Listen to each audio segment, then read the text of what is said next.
guys, it's Caitlin. What do you guys think about this background? I've been testing a couple new backgrounds. I'm in my bathroom. I love the lighting. I love my wall. I love the marble walls in here. And I just stacked my camera on like 4 books on top of my toilet. So I don't like doing rant reviews. I'm not the kind of person who can just be like, yeah, that sucked. Like, I think I'm gonna, because I've started reading a lot more critically, and this is the thing that needs to happen. I recently read I Was Here by Gayle Forman, and I tweeted about how awful I thought it was. My Goodreads review isn't really in depth. This review is going to be in depth on why I gave this book 1 star. 1 star. Bad review of a book, and the author literally commented on videos, so that's why I'm like, Let me start off by saying that I do like some of Gayle Forman's other books. I follow her on Twitter, you know, like, the thing that I have a problem with this book is that she says that she's a feminist in her Twitter bio. Interesting, Gayle. I have the receipts. Also, trigger warning, I just talk about suicide in this book, so if that triggers you, just head on out, I won't be offended. First, I Was Here is about a girl named Cody whose friend Meg recently committed suicide in the beginning of the book. The book opens to Cody finding the email that Meg had sent out that was her suicide note. Basically, the book is about Cody kind of like dealing with it, going to pack up Meg's stuff, talking to her own family, talking to Meg's family, like going through all of these things. And it could have been like a really good book about dealing with suicide and suicide prevention. And it was like a little bit about that. I gave it a little bit of like, okay, it makes it seem like Meg's just gonna come back at the end, but then you realize like she committed suicide, you can't turn back. I think that's a really good thing. So I bookmarked some things, and I haven't looked back on them because they made me so mad, but let us see. I hate when girls just like hate on other girls. One, because it's like, really? Cody does this the whole book. She never learns from this. It's not a thing that's a character arc. It's just her personality to be a little bitch. So the first part is in chapter 4. My Kindle version doesn't give page numbers, but it's the first page of chapter 4. She's talking about how she sees a lot of women who are desperate, 50-year-old women who wear mini skirts and platforms and makeup but aren't fooling anyone. I have a problem with that because that's just rude. I mean, a 50-year-old woman is allowed to wear makeup and mini skirts and want to feel young, aren't fooling anyone. That's just like really rude. So Cody is like an anti-feminist bitch throughout this whole book who hates all of Meg's old friends, who is rude to all of them. Even like there's a girl named Alice who helps Cody throughout the whole book, and every time Cody sees Alice, she's like, oh god, that little whore. I hate Alice. She's so nice, what the heck? Cody, throughout the whole book, also is like, everyone's being so nice to me because my friend died, blah, blah, blah. And then this one girl is rude to her, and she's like, what a little bitch. Like, my friend just died. And I'm like, what the hell?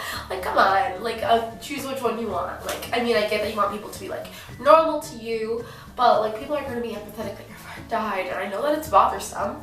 But also, don't say it's so annoying people are so nice to you and then have one person be like not very mean to you, kind of just they don't care, and you're like, I can't believe you don't care, my friend died. Location 218 of 2995, so only a little bit after this started. So this is still a chapter 4. There is another quote that says, we're so sorry for your loss, the lady says, and Cody thinks she is fat and wearing the drapey kind of clothes that only make her bigger. Alright. So let's fat shame this book too. Like, this book has it all. And it's hard to criticize a book that's written about suicide. Like, I've been depressed, I've been suicidal. Also, there's this boy named Ben who Meg had slept with before she died, and Ben had sent her an email that said, stop talking to me or like leave me alone, and Cody was like, I can't believe this bitch, I'm gonna beat him up. And so she goes finds Ben, tells him how awful he is for sleeping with everyone. Ben insists throughout the whole book, I don't sleep with that many people, and Cody's still like, I don't want to sleep on your bed, it's a petri dish of all the girls in Seattle, like direct quote. And she's like, I'll sleep on the couch.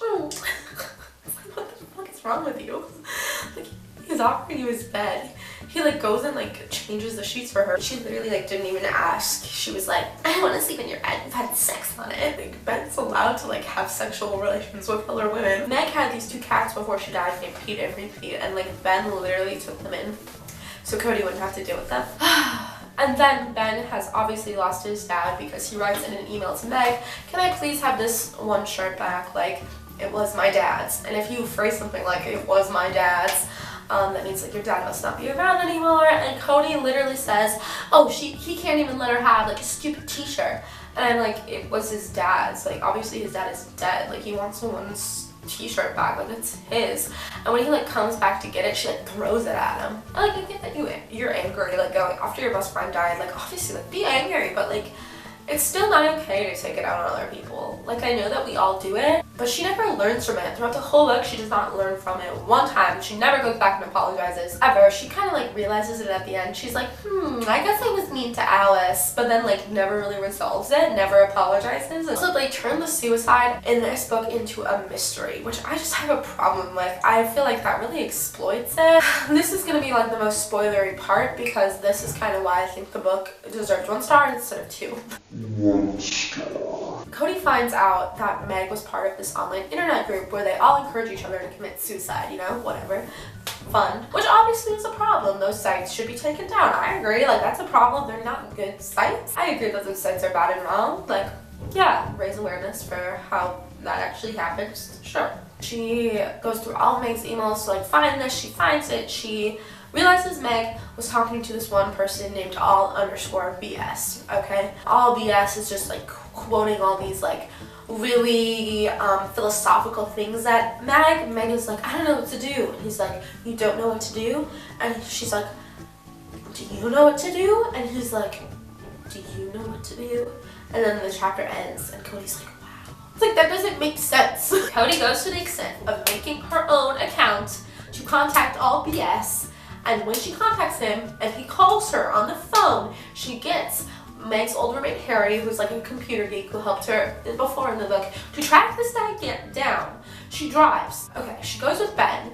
Her and Ben have kind of made up after this. They're like friends now. It's like whatever, they're friends, whatever. But they kissed before. Obviously, it's like not even a surprise that they kissed. I don't even think I had to mention it. I think, you know, they were gonna be like in love. So they kissed and they haven't talked in weeks. Cody talks to Ben and is like, will you drive me to this place? Ben just says yes without even asking why. Go all the way there, but first they stop at Cody's dad's house. Now, this is like, okay, whatever, but this point like really wasn't mentioned like throughout the whole book. I feel like Gayle Forman just like threw it in to like give the plot something, because it made no sense for Cody to suddenly want to go see her father.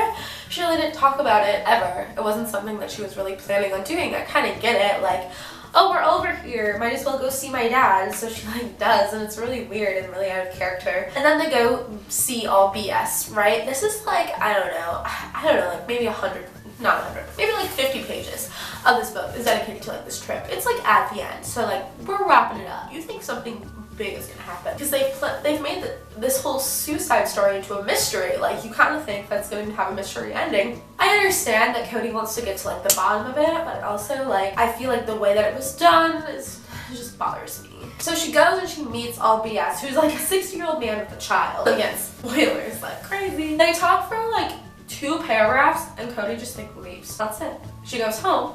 She tells her mom. She's finally become friends again. I don't even care. She calls her mom Trisha. Like, she's like, Trisha, like, hates me. Like, I get it. I get when you have, like, a shitty parent. But there was no, like, slow climax into them, like, reconciling their relationship. I didn't really talk about it because I don't really care. But Trisha and Cody, their mother and daughter, they, like, don't get along. Trisha didn't really want Cody. Cody kind of provides for herself. Trisha's always out with men, and Cody just like consistently shames her for wanting to find love. Cody and Ben sleep together on this trip after she meets all BS, and Cody calls Trisha and is like, Trisha, please, I need help. She's like, Mommy, I need help. I'm like, it's sweet, like, I get it, like, whatever, it's sweet, but there was no... Trisha was kind of like, I'll never help you, Cody, and right when Cody's like, Mom, I need you, she's like, okay. And like literally buys her a plane ticket to like fly home, and like leaves Ben to drive all by himself after she just like slept with him and begged him to drive her all the way there just to meet this guy, for it to go on for 2 paragraphs. And I know like she doesn't owe him anything after she sleeps with him, but also just like doesn't give him any explanation, and they kind of have like a relationship, and like that's kind of shitty to do. And so she's home. Ben still comes, finds her. That's the end of the book, but before this, like, Cody goes to Meg's parents, and says Meg was involved in this group, like this suicide group, which is, let me remind you again, the whole part of the book. Like, she discovers this, she spends so much time at the library, like looking up, posting things on the boards to try to get All BS to contact her. She drives to where All BS is, which is like 600 miles away, I don't even know. Like, she makes a detour stop to see her dad, so it's like extra. And they say, oh, we know, it was in the police report. What? Are you kidding me? The whole book was on something that was in the police report. Are you kidding me? I literally laughed. I literally like wanted to cry. I was like 1 star. One star. 1 star. There's no point. There was no point. And you could have made this book like a book about suicide, a book about suicide prevention, a book about grieving after a loved one commits suicide, which it like kind of is, but it's more focused on this stupid mystery game that Cody goes through for it to be pointless anyway. It was literally like, it was all a dream. Like, I hated it. I was so disappointed and shocked, and the writing wasn't even good. And the book was pointless. Why was it written? Gayle Forman wrote If I Stay. I loved If I Stay. I liked it. I read it. I bawled during the movie. This movie, if I saw this movie, I would just be like, I spent $10 on a ticket. I need to calm down. I need like a cup of tea. So thank you for watching my rant review of I Was Here by Gayle Forman. Sorry if I messed up my hair during that. There's a lot of problems I had with this book around more of the slut shaming, the girl hating, the fat shaming, the just, you know, not very well handled topic of suicide throughout the whole book, and that the book was pointless. I really did not like it. I gave it 1 star, which really never happens with me ever, so that's but thank you for watching anyway. I hope you enjoyed this. If you have any disagreeing opinions about I Was Here by Gayle Forman, let me know and we can discuss them, or just let me know, and if you don't want to discuss them, I won't get mad or anything. I'd just like to know what you thought. If you want to read this book, I am not discouraging you from it. Go ahead. Remember, it is about suicide, so if you will trigger by that, then maybe don't steer yourself in that direction. Thank you for watching. I'll see you in my next video. Bye.